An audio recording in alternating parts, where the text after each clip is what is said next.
Market Movers, and welcome to our February edition of Market Movers Live. TPott, it is great to see you today. Hello, sir. Happy post-Valentine's Day. Do you have a lovely Valentine's Day? Yeah, went out for a nice little steak dinner. I know you love those. I Went do for love steak a dinner good in steak Woodstock. dinner. It was good. Yeah? Is there good steakhouses in Woodstock? It was pretty good. The seasoning, it was a little garlicky, and I got the flat iron Wagyu, and it was a little chewier than I anticipated for a Wagyu. Yeah. But overall, we had a really nice time. That's good. Yeah, that's good. Really good dinner. Nice. I spent my Valentine's Day at a card show, which I was literally at a card show. Was down at the Space Coast Card Show in Florida. My wife was very cool and supportive of that. I took her out on Thursday night. That's what we did. Yeah, we went out Thursday night. We went out Thursday night. That way we got out of that done. We got that box checked so that I wouldn't be getting the, not good energy on the actual Valentine's Day itself while I was buying a bunch of sports cards. I recorded a video. I sold some cards to Cards HQ. I took a little cash home from it, some store credit, and then Valentine's dinner. See, look at that, ladies and gentlemen. TPott right here. This man turns his cards into Valentine's Day love. Like what a story that is. Yep. Can't go up in the card market any more than that right there. Well, we appreciate all you guys joining us tonight. This is our February edition of Market Movers Live. We do this every month as a open live stream for you guys. And of course, throughout the show, we are going to have giveaways. And these giveaways are available to our Market Movers members. And also, we have a free option, no purchase necessary, for you to get in the giveaways as well. Of course, we would love for you to become a Market Movers member. And in fact, if you join Market Movers during the show today, we've got a nice little promo code LIVE, which gives you 2 weeks free of Market Movers, I believe. Is that one still live? Yep, Mr. Nick over there on the desk there. Oh, look at there. It's on the screen. Look at that. It's right there on the bottom of the screen. Promo code LIVE gets you 2 weeks free of Market Movers. So we'd love for you to join during the show today. You get 2 weeks free, and you can enter all of the fun. But even if you don't sign up, we'd still love to have you as part of our giveaways and part of the show tonight. In fact, we're going to put a link in the YouTube chat. It is sportscardinvestor.com/live. And that is the page you need to go to get registered for tonight's giveaways and to have fun in the stream. We got trivia later tonight, TPott. Last month you had not the best showing at trivia. I think I got like 6th. Yeah. Well, yeah. I mean, for you, me, that's not the best showing. Yeah. It was. I always expect like a top 2 or 3 performance out of you. Yeah, it's true. I tend to like go win, and then lose, win, lose. It's I think I usually take about 5 per year. Well, we're going to see if we can get a big comeback going for TPott tonight. We got a fun trivia coming up. That, by the way, trivia is just for our Market Movers members. So if you sign up for Market Movers in the next hour and 45 minutes here, you can get in on the trivia later tonight. All right, let's start by taking a few questions from our audience. We got, by the way, a special guest in studio we're going to introduce here in a little while. Very special guest. But let's start by taking a few questions from our audience. This is from, is that Orel? I believe that is. If you're investing long-term, would you rather own Shohei Ohtani's second-year Angels card or his 2024 Dodgers card, especially if he goes into the Hall of Fame as a Dodger? We need to bring our guest in for this question. That is. Should we just bring him in now? Get the mic. Come in for this question. We're going to bring in our special guest. There could be no better person. There is no better person for to address this question. Quite literally, in my opinion. Than Scotty B. Scotty B Cards. You guys probably have seen Scotty's channel on YouTube before, Scotty B, and he's also on the Spitballing podcast with this guy over here. Does a fantastic job of breaking down the baseball card market, and we are thrilled to announce tonight, you are the very first to hear. This is a live announcement. You are the first to hear tonight that Scotty has joined our team here at Sports Card Investor full time.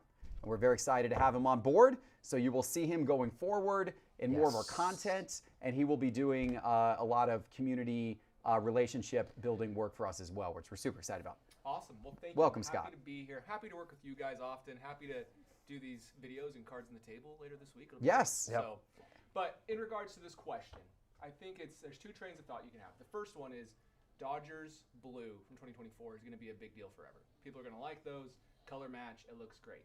But you can't go wrong with early 2019 Shohei Ohtani autographs. The original autograph is significant. It matches his rookie year. Post 2019, it changed to a different style, and then it changed again to shorten it even more in like 2021. So for that reason, I personally would go after any 2019 autograph over any other year outside of 2018. Gotcha. And the chat is saying that his mic isn't on, Johnny. If we can, I think. You got it on now? Okay, good. All right, we got that fixed. That is an interesting observation. So that is something I did not know. I did not realize that Shohei's autograph changed multiple times. Yeah, actually, so his original autograph, it's really long. It has this entire name, but now his new autograph has just a portion of his original autograph inside of it. So he took a part of it, put it on the new card, shortened that up once he realized he signs 30,000 cards a year. Yeah. And that's where we're at. That was when it wasn't Ipe in the middle. Yeah, well, that's right. That's right. Okay. That's fascinating, and that makes a lot of sense. So that's interesting. Now you see, this is why we need Scotty as an expert on the team. I would have said his 2024 Dodger card, but I did not think about the autograph aspect of this. That's a very good perspective. And I as a Michael Jordan collector, there are Michael Jordan cards that are signed in his old autograph from the mid 1980s. And then there's a bunch of Michael Jordan cards that are signed with his newer autograph that evolved, after he was in the league a few years, right? So the old autograph Michael Jordan stuff is more valuable than the new autograph Michael. Even on the same card, you can find like his 86 Fleer. Like some of the copies of his 86 Fleer are his old autograph, some are his new autograph. The old autograph is what, like, the real aficionados want that one. They want the vintage autograph, right? And so I guess it's kind of the same here with Ohtani's market. That's interesting. One other thing I will say about Ohtani is ever since he's been on the Dodgers jerseys produce terrible patches, horrible patches. There's nothing on the uniform itself aside from like the blue line. Maybe they have the red letters on the front or the numbers in the front. But with Angels patches, you still can get some really great patches with 2019 as well. So I think that's one benefit of getting some of his patch autographs is the patches present significantly better. But at the same time, you can't argue with the dynasty sales from 2024 in his Dodgers uniform. They go crazy, so I could be completely wrong. But I think the eye appeal of the patches are great in 2019 as well. You agree with this take, TPott? Yes. Okay. When it comes to baseball, I just listen to him. Just to defer him. Okay, here's what we're going to do. I want to take a few more questions from the audience, and then Nick, if you can write down all the names over there. Everyone who asked a question tonight that we answer, you are all going to get a free pack that we're going to rip for you in a minute. But so we can keep Scotty on set here. We're going to go rapid fire through a handful of questions, and then we'll open up all the packs in a few minutes. This one is from Mr. Minty. Is that the Mr. Minty? Could this be the Mr. Minty from card supply fame? Minty Supply. I love Mr. Minty. Are there any plans to launch a rewards or loyalty program at Cards HQ? Yes, the answer is yes.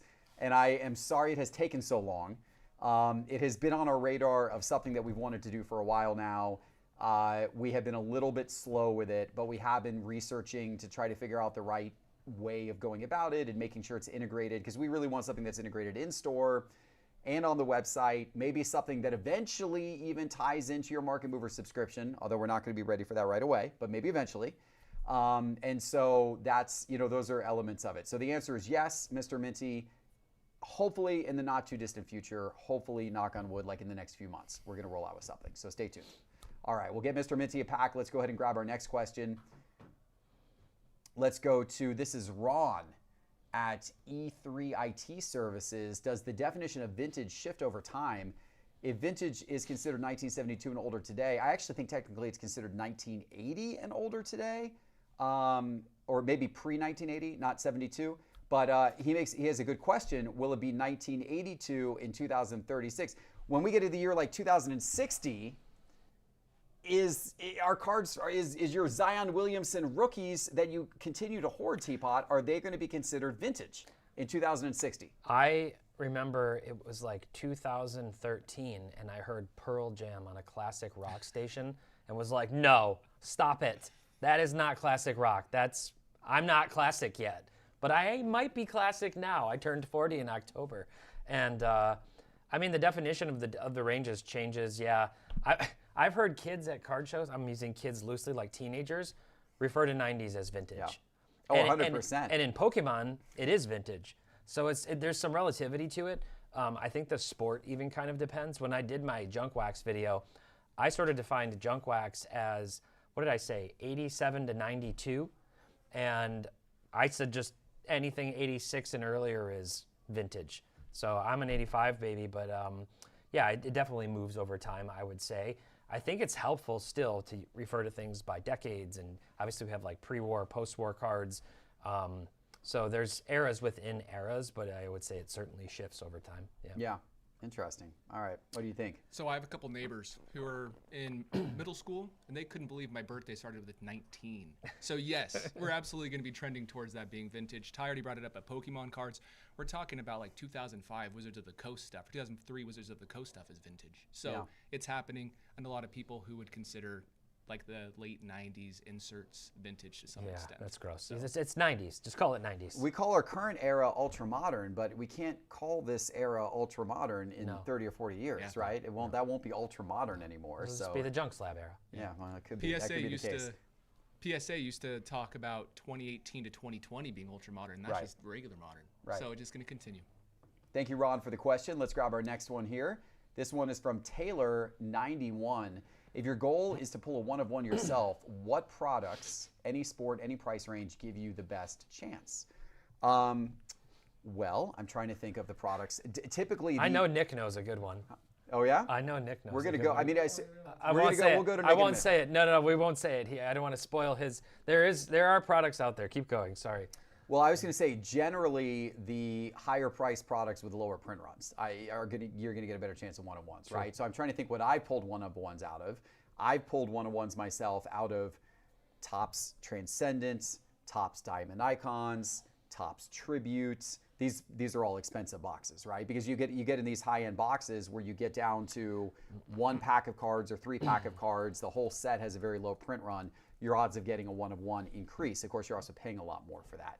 If you try to go for a much more generic product like Topps Chrome, whether it be baseball or basketball or anything, there are so many of those boxes made that your chance of actually hitting the superfractor, the one-of-one, is so much smaller. Now, Topps Chrome Sapphire, shorter print run, more expensive box, greater chance of a one-of-one. Now, I don't know, is there some sweet spot here that we should be thinking of? There is. So if you want to go chase some superfractors and not completely derail your budget, go check out early like 2005 to 2008 Topps Chrome if you can find them for an affordable price. You're looking at like 1 in 50 boxes. Okay. Oh, okay. Maybe about 1 in 50 boxes. Just because they didn't print as much. Yes. So the pack odds are a lot better. I did a video on my personal channel talking about the increase of superfractors from like 2005 compared to 2025, and it's significant. But those early superfractors go for a lot, and they're relatively easy to pull. It's just, again, getting into it's expensive. Yeah. So like $500 a hobby box. The more expensive the box, the better the odds. You get into like the foil fractors now in Series 1, and those are like 1 in 300,000 packs or something crazy, and it's a 300-player checklist. I'm looking at superfractors from Topps Chrome Baseball last year, 1 in 28,000, whereas Topps Cosmic Chrome was 1 in 6,896 packs. And if you get into Sapphire, that drops down like significantly. We were talking about how expensive the Sapphire basketball boxes were, but the like superfractors are like 1 in 1,000 packs. Right. It's not like the same, dynamics. So it's just really, the question here is more like, what's the best, like most cost-effective way to try to pull a one-of-one? And if that's the case, it's sort of a sunset product now, but I would say any Select product.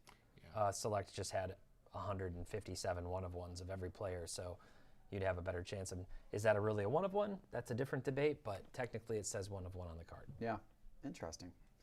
By the way, TPott, before this show started, you were saying you could not get market movers to load on your laptop. No, I couldn't get YouTube to load. YouTube. You could not get, right. Market movers is great. Trust me, nothing wrong with market. You couldn't get YouTube to load on your laptop. No. So I'm hearing from the chat that YouTube is currently down to about half of the world.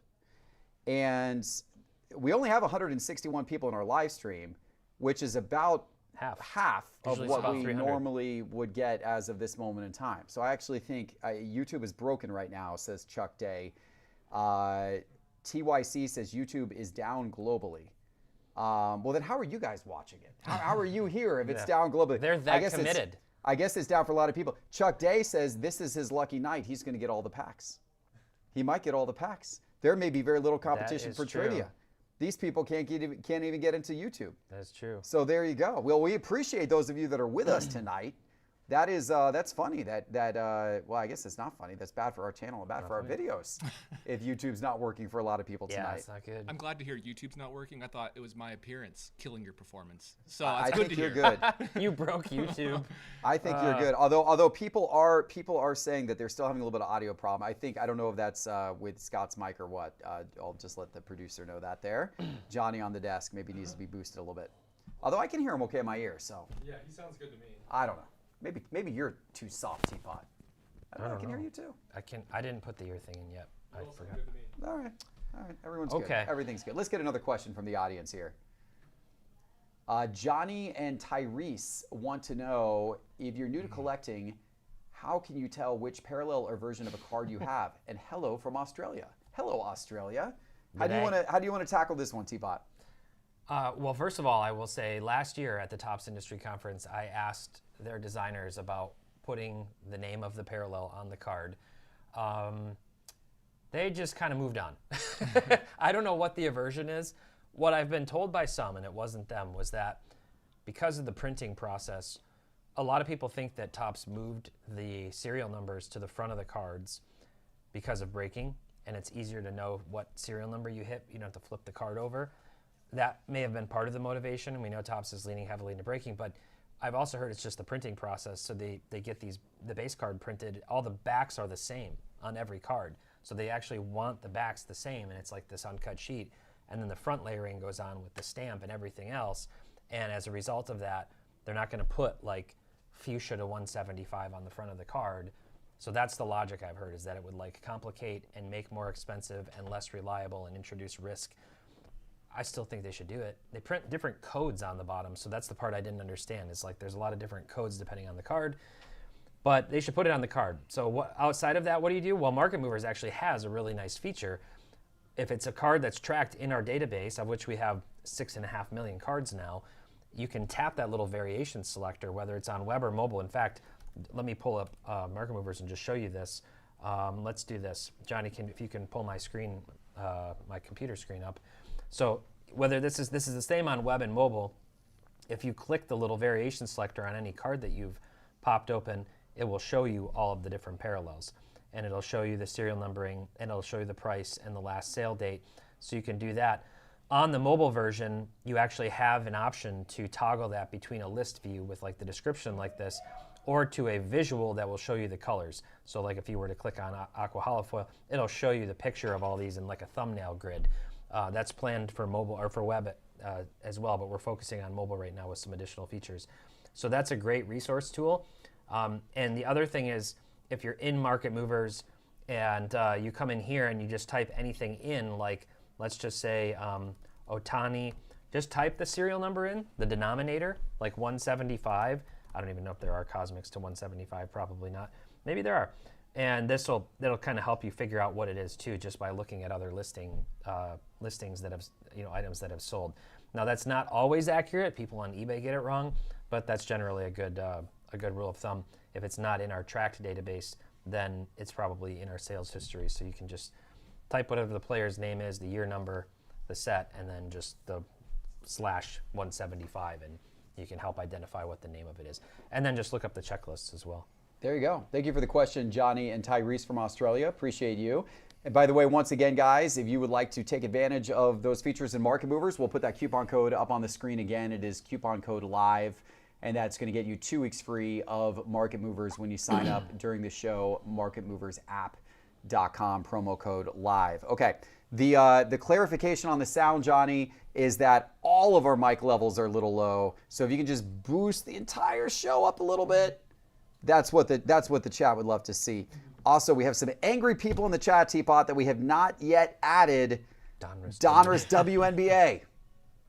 Do you not like the women? I actually just fired Parker. You just don't believe in the women's sports? They're not real sports to you? I don't know where we're going with this, but I'll just text Parker and tell him, get it in tonight or you're fired. I want my Paige Beckers in there. TPott. True, we'll get it in. Put my Paige Beckers in Market Move. Okay. We'll get it in. All right. We'll get it in.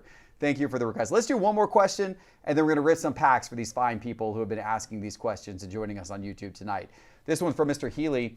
Is there long-term value in buying Olympic athletes cards after the hype fades and holding on to them to the next Olympic cycle? Wow, this person is thinking really long-term. Could younger stars like Quad God be strong redemption plays heading into 2030? Teapot, I will be honest, I think about a lot of things every day and night regarding the sports card market. I don't think I have ever thought about a 4-year Olympic hold of like young Olympic athletes to the next 4-year Olympic cycle. What do you think about this? It's commitment. There's opportunity costs with holds like that. I mean, maybe not now, maybe 3 years from now, like even people wouldn't be thinking about it. I gotta be honest, I don't know what it is. I generally have liked Summer Olympics more than winter. Not to say I don't like winter, I just found more of the summer sports more relatable. I ran track and field and stuff growing up. I haven't watched an ounce of Olympics this year. I don't know why. I guess I've just been busy. There's been a lot going on. We had football, the Super Bowl, like things have kind of been wrapping up, and then I don't know. I watched alone. I don't know. I haven't watched any Olympics, so I can't speak to a lot of the like current athletes. I do know we have some packs to rip tonight, which will be really fun. Oh, we're gonna rip Olympic packs tonight. Olympic What a great segue. So if you hit one tonight, then you should hold it. We should make sure we rip an Olympic pack for Mr. Give Mr. Healy an Olympic pack. Yeah. How about you, Scotty B? Is this the best kept investment secret right here? I think what Ty said is right. I think you have the opportunity to buy them 3 years from now, not right now, because they're going to be more expensive now. Buy them in the future. That's a good way to go. If it's anything like Star Wars cards, which it's probably not, but if it is Star Wars cards, when there's a new show like the Ahsoka series, the characters in that show, because they're being spoken about, they do go up. So I'm sure if one of those Olympic athletes, you buy their cards right before the Olympics, they perform well, they'll probably be searched on eBay. Who knows? There you go. Like Ty said, is it my ideal investment strategy? Probably not, but maybe that's why I'm not making very much money. Quad God. Maybe this is the secret we all need to know about. Okay, Scotty, we're going to send you over to give the mic over there to Mr. Nick. We're going to open some packs for some people here. And we got a giveaway. We got our first giveaway coming up right after we rip these packs. So here's what we need to do, guys. If you have not yet entered tonight's giveaway, this is your opportunity to do it. Go to sportscardinvestor.com/live. No purchase necessary, but go to sportscardinvestor.com/live. We'll put that link back in the YouTube chat again, and make sure you are registered for the giveaways tonight, because the first one will take place in just a moment. But let's go over to Nick. Welcome to the show, Nick. Good to see you tonight. Glad to be here. You ready to rip some Olympic cards, apparently? We got some, we went back in time, and we got some 2020 Mosaic basketball. Okay. We also got some 2025 Phoenix football, and then 2026 Topps Chrome Olympics. Okay. Let's rip some of this. This is good. We'll go ahead and we'll treat the Olympic packs as bonus packs. So everyone will get two for asking a question here. Sweet. So we'll go ahead and we'll start with basketball, and then we'll rip some. So this is so this is Anthony Edwards. This is LaMelo Ball. Maxey, LaMelo. Halliburton. Maxey's been Desmond good. Bain. Well, we got some good names in there. Yeah. Got some good names in there. Yep. We got a Jay Crowder, Josh Jackson, Killian Hayes rookie. Okay, that's your boy, Teapot. Jalen Smith rookie. Patrick Williams introductions. I was yelling at my TV that night saying, take Halliburton, take Halliburton. All right, first pack of Olympics here. Sorry if I don't know all these names. Jamie Anderson, Walter Vinecki. Oh, wait. That guy's upside down. Winter Vinecki again, same guy. Chloe Kim, I know that one. You got Chloe Kim again. That's weird. Like back-to-back, same people. Grace Henderson. Lindsey Vaughn out of 75. Hey, now. A numbered Lindsey Vaughn card. That's fantastic. Out of 75. There you go. 75 of 75. Did you see the X-ray of her 76. leg? No, I did not see the X-ray. I don't think I want to see it. Her bone in the X-ray was broken into like 18 pieces. It's like when she went down. Did you see the video when she went down? You're talking about the accident prior to the Olympics? No, the accident at the Olympics where she broke her leg. Gotcha. And she went flipping, and then you just hear like like just screaming. And then once I saw the X-ray, I was like, I understand why she was screaming. That's terrifying. Yeah, brutal. Anyway, good first Olympics pack. Great job. That's rough. Yep. That's All right. Yep. Pack or giveaway number 2 is for Mr. Minty. So we'll start off with Phoenix. All right. James Pierce Jr., Matthew Golden, Contours rookie. That's cool. Is Pretty that nice. the contours? That's a parallel. That's a Pandora That's, parallel. out of 249. Oh, Yeah. All right. yeah. That's cool. Matthew Golden contours. Matthew Golden. That's Nice That's Packer. a cool looking card. it's not bad. I like it. Evan Williams, Too bad it's Joe Packers. Burrow, and a Myles Garrett. All right, so 2 number cards, the first 2. Okay. Ali Makuga. Oh, boy. Ava Sunshine. Isabeau Levito. Alex Carpenter. Apollo Ono. Hannah Bilka. Oh, there we go. Oh, who's that? Alan Blunk. Oh, we got an auto. Looks like a skier. Who is it? Alan Blunk. Alan? Free ski. Aaron. Oh, Aaron. Not Alan. Aaron. Aaron. Aaron. Blunk. Spell Blunk. Blunck. Oh, CK. Okay. Yeah. By the Aaron way, that Blanc. Matthew Golden contours silver Pandora numbered to 249. That's like a $6 to $8 card. You know, the Aaron Blanc's about $4. Okay. Well, hey, that's $10 that member did not have 60 seconds. That's to a go. free month of starter That's, membership. that's right. That's right. There you go. Bang. All right, we'll move on to Ron at IT Services. Let's go. We've ripped some Mosaic in the past. I feel like did we hit a gold one time? Not on this show, I don't think. Not me. In this life. Maybe Parker. Paul Millsap, Marcus Smart, Fred Van Vliet, Brandon Ingram, Anthony Davis, Larry Bird, all stuck together. Oh, blue? Xavier Tillman, and a blue Maxi. Color match. Ben Simmons. Oh, wow. Bang. That card would have been a lot more exciting Peak in talent. 2020 than it is today. I don't even know if it was exciting then. Out of 85. So, Out of 85? out of 85. All right. That was slightly exciting in 2020. There was still some Ben Simmons hype. That chart is probably just a big I spike. think there was hope. Okay. Jake Cantor, Lindsey Vaughn, Julia, Mancuso, Oksana Masters, Ilana Myers-Taylor, Jason Brown, looks like a refractor, a purple Christy Yamaguchi out of 75. That's a name I do recognize. Yeah. And an Alex Hall. Very cool. I grew up, yeah. BB's in the chat. My mom's in the chat. She'll remember Christy Yamaguchi. Oh, yeah. Yamaguchi is a big name. All right, this is for Taylor 91.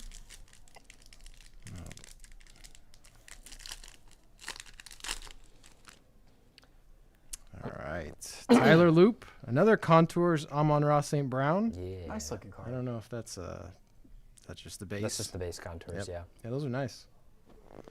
Kyron Williams, Ted Hendricks, and Jason Myers. Was that our only auto out of the Olympic box? There's 2. 2 autos. Yeah. And then I was watching videos of people opening them, and there could be a third or Yeah, a relic. I opened one of these the other day. I got 3. I got 3 autos. Madison Chalk, Jack Wallace, Hillary Knight again, Brittany Bowe, Ollie Martin, Refractor, Blizzard, Isabeau Levito, Cool. and Oksana Masters. All right. The most expensive sale so far was a $8,500 Lindsey Vonn Superfractor auto. So, All right. there you go. This is for Johnny and Tyrese Tuhaka from Australia.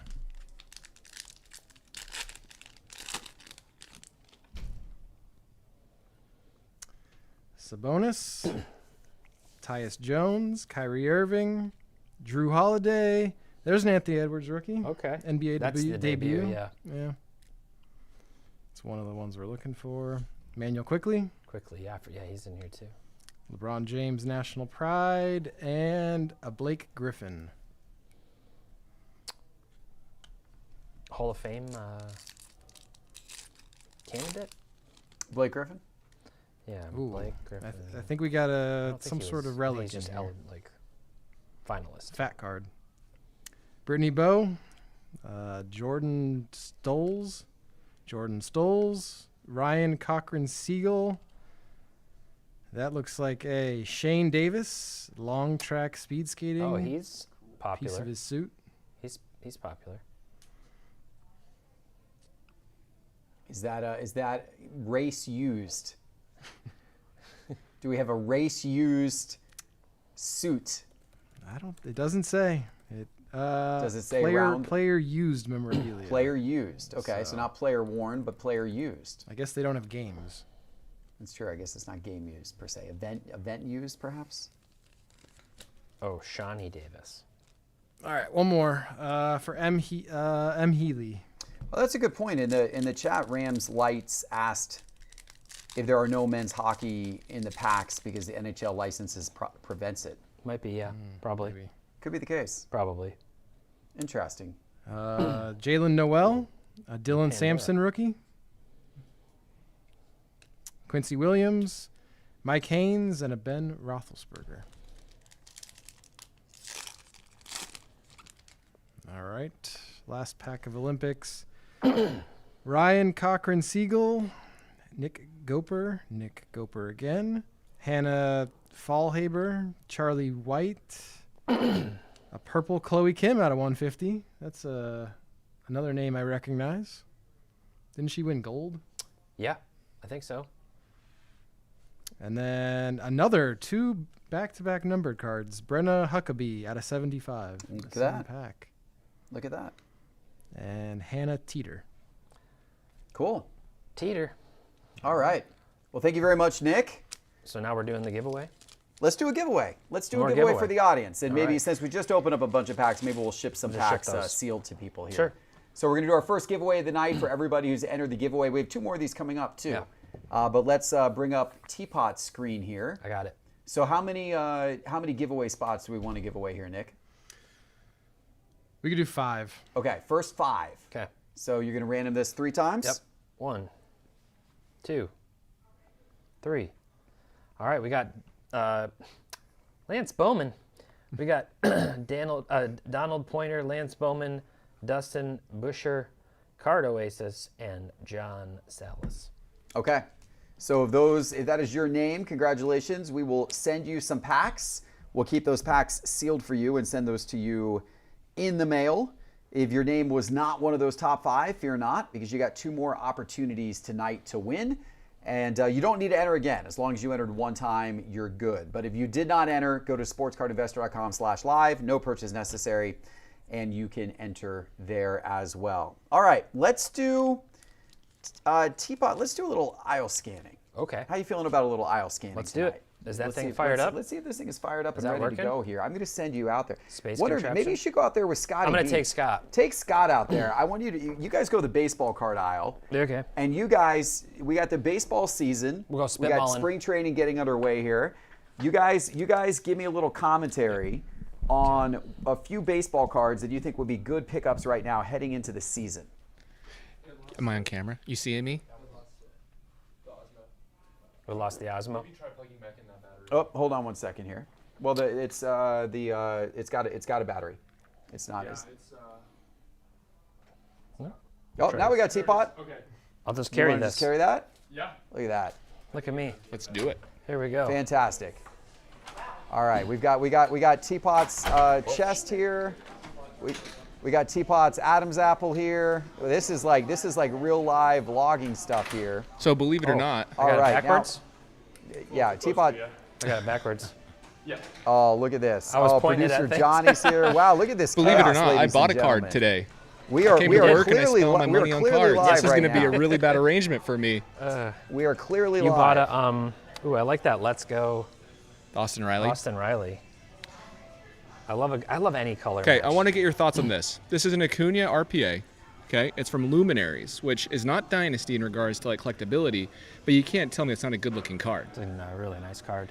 This one's pretty dope too. Very nice card. Hank Aaron right next to it.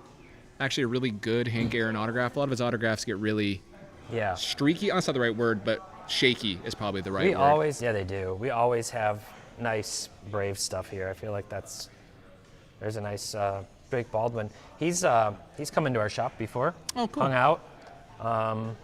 Ryan knows him kind of at this point. It's kind of cool. Hey, did you see this one? Now. There's a 101 John Smoltz with a nice little patch for sold $120 them. bucks. I just sold them a 1/1 John Smoltz. I just sold this one. Oh, really? 2 Cards HQ. For those that don't know, Ty is a big Yeah. John Smoltz guy. I do love Smoltzy. So look at this one. I thought this was a pretty good buy right here. So William Contreras, that is an orange rookie for $20. I know he's on the Brewers That's now. crazy. That's a good price to me. That's crazy. That is a good price. That's an orange rookie. Yeah, is, he's that, good. is that number to 25? One of the best catchers in the league. So over $20. oh, this is a 101, Riley. It's from Gold Label. I think there's multiple different versions, but still cool. I don't have my audio in. I just realized I should put my earpiece in that I have. Let me see if I can hear in this. All right, Geoff, say something. Can you hear me, Teapot? Yeah. Oh, look at that. I can talk to you now. Fantastic. I was so oblivious. So many technology pieces to take into consideration. Ty was too excited about the cards. Yeah, I didn't really want to hear Geoff. I can't hear Geoff, so I'm sorry, Geoff. All right, well, let's get out of the Braves aisle because Okay. we're an all Braves country right now, which I are. love the We are. Braves. We But are. let's go over and look in other teams here. Oh, dude, I loved Johan Santana. Even though he was on the Twins, divisional, rival team. What a pitcher. That guy, what a gamer. There's a nice Nick Kurtz. So here's a pretty cool one. Sean Green, look at this Black Heritage Refractor. If you don't know, Black Heritage Refractors, in my opinion, are some of the best investment cards you can get of a player. So to have like an active days Black Heritage is pretty cool. Sean Green, 4 home runs in a game. He had the Dodgers home run record till recently. Do you know who broke that, Ty? Let's see how good your trivia is. Dodgers home run record, and somebody recently broke it. If you don't get this, you're not a baseball fan. Oh man, pressure's on. But with the Dodgers. Yeah. I'll give you a hint. It was last year and the year before that.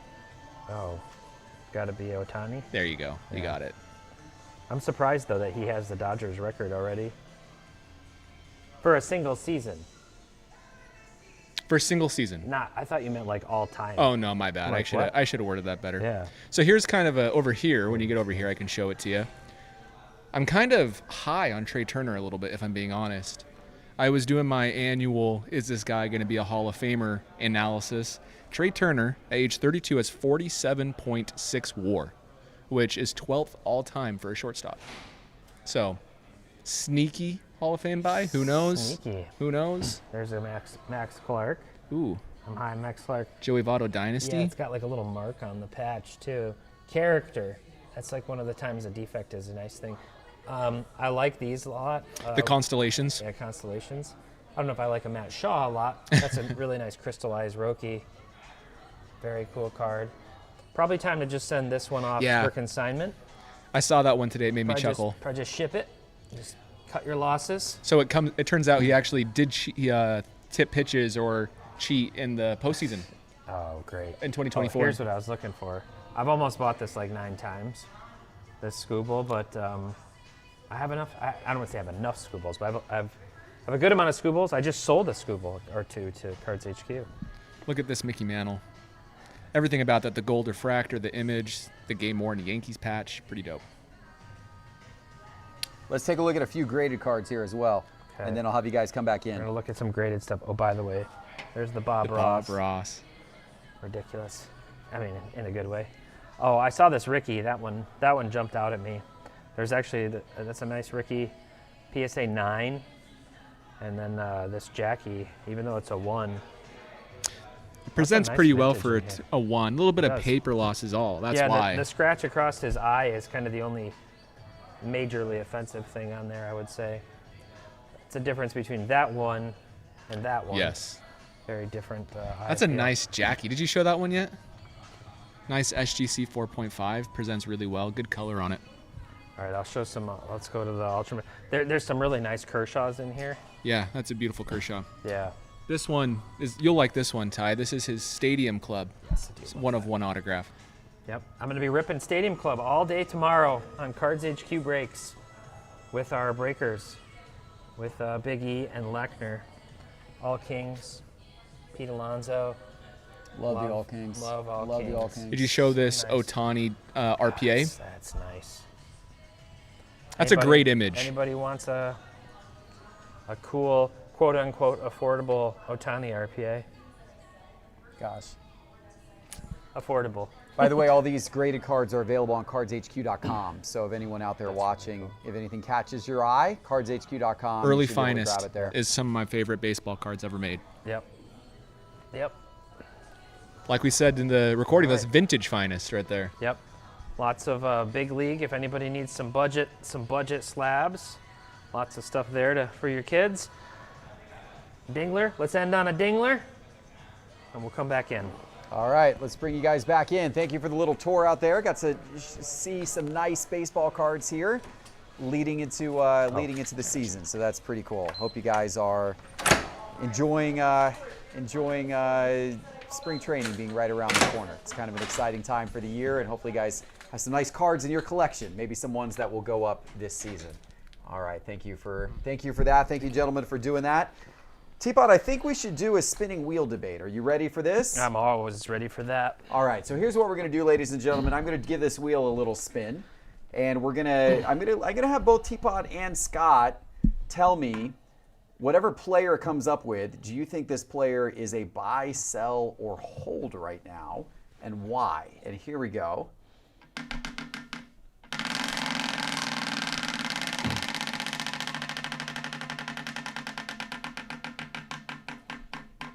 All right, Aaron Judge. Timely with baseball season around the corner. TPott, are you a buy, sell, or hold on Aaron Judge? I'm a hold if I had to choose between those three. We've talked about this, Scott and I have, probably like, if we've talked about two players ad nauseum at this point, it's Shohei Ohtani and Aaron Judge. And I was of the opinion 2 years ago that I was selling all Ohtani and selling all Judge, and was like, they've come too high, they have to come down. They've just come too high, and they just keep doing things. And then they basically were like, hey, haha, back-to-back MVPs, both of us. Like, that doesn't really ever happen either, where the same two MVPs happen in each league. But I think I'm a hold. I think obviously I don't expect like some major regression this season, but anything can happen. So I don't know if I have much else to say. I don't think I'd be, I don't know, maybe I would buy.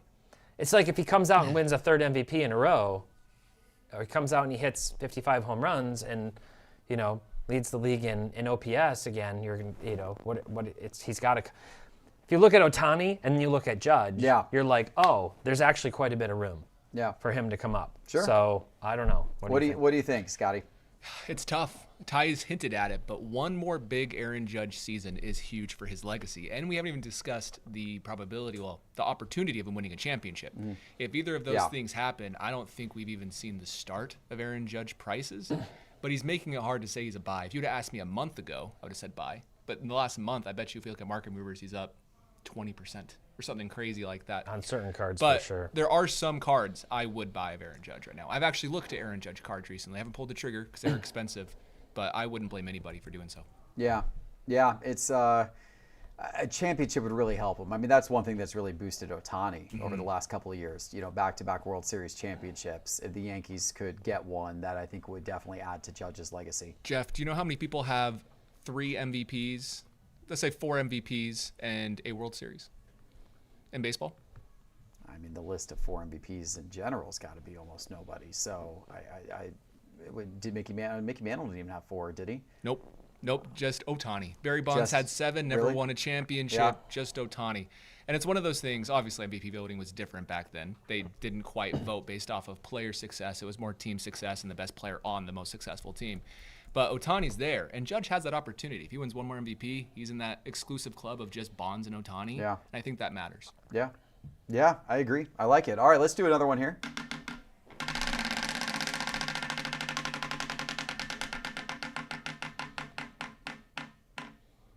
We're gonna tip it over to J Rod. I liked Mendoza. I think we did Mendoza before. Did we not? You want Mendoza? No, we can go. We're gonna do Mendoza, and then we're gonna do J Rod. All right, How we'll about go that? Mendoza. Let's start and with then Mendoza. J-Rod. Fernando Mendoza got the NFL draft around the corner. He's still reported widely to be the #1 pick to the Raiders. TPott, are you a buy, sell, or hold on Mendoza? Right now, I'd be a sell because of the cards that are out and because they got so heated with the national championship. It was an amazing story. Part of me wants to try to do like my best Fernando Mendoza impression right now. What synergy? We've got a great team. These guys come out. We've been war rooming all day, and I'm just thankful to God that we've got this team that we pulled together. And he just talks and talks and talks like he's been rehearsing in front of the mirror all year. He's a good kid. He's a good kid. He's, he seems very like innocent and hardworking. And I don't know. I don't know. If you look at his stats, like they don't blow you away at all. In fact, it was like people were comparing on my, the Notre Dame fan club pages were pointing out that Ian Book had better stats than Fernando Mendoza did last year winning the Heisman. And so it's like, well, how good was this guy really? But he was decisive. He made good passes. I don't know that he's going to be like a top tier. I don't know that he's got like the athleticism to be a top tier NFL quarterback. But could he wind up being like a Brock Purdy? Maybe more of like a decision maker who's accurate and he's a little bit mobile. I'm excited about watching him, and I'll be rooting for him. Even if he goes to the Raiders, who are a divisional team against the Chiefs, I'm still going to root for him. So we'll see what happens, but I kind of would be shorting him for that reason too, just going to a really rough team situation. It stinks. All these quarterbacks in the NFL who get drafted first, third, fifth, first 10 picks, they're always going, almost every year they're going to bad teams with no offensive line and very often no wide receivers or no running game, and that's why they get taken. And you'd think at a point, the problem is the GMs feel like they have to do it. They feel like they have to take the quarterback, whereas they'd be better to build like Brad Holmes and take a Penei Sewell and then take a Taylor Decker and then take other pieces and go get a veteran quarterback like a Jared Goff and build a team around it. It works out way better, 10 out of 10 times. Even the year that the Cowboys drafted Dak and Ezekiel Elliott, they had an established definitively best offensive line in the NFL.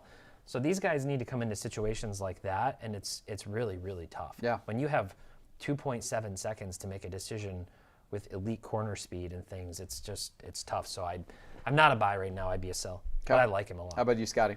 I'm a sell. If I opened up a product of Bowman U right now and pulled a gold refractor autograph of his, I would sell it instantly. I sold a Bowman U gold, sapphire gold refractor at the card show this weekend. I had one that I picked up at the Dallas card show. It had gone up a good bit. Sold it this past weekend at the Space Coast Card Show for that reason. So there you go. Okay, I just tipped it over to Julio Rodriguez, J-Rod. His cards have really slumped over the last few years. This guy was like so much excitement. I think a lot of people had him as like the number one young player in baseball. Yeah. If you go back a few seasons ago. And it just, even with Seattle's run last season, like Seattle had the incredible run as a team, but J-Rod, his stuff was just not doing great. So do we see opportunity in J-Rod at this point? The biggest issue with J-Rod is he's a notoriously slow starter. And that's a killer for your cards and baseball cards. He's really good July onward, but a baseball season and baseball card values aren't just July onward. And that's been his biggest problem. And on top of that, he struggles at home. He can't hit in that ballpark for whatever reason. If you look at his splits, he has like a 690 OPS in the road versus like a 920 OPS. No, 920 OPS in the road, 620 at home. Just huge splits. So if you want J-Rod to be great, buy him when he's in the second half or before the second half, because that's when the opportunity is going to be. However, I think he's a buy. I love J-Rod. He's, I think, the only player in baseball history to have 4 2020 seasons to start his career. And this last year, 6.8 WAR, 30 home runs, 30 stolen bases. It's pretty solid.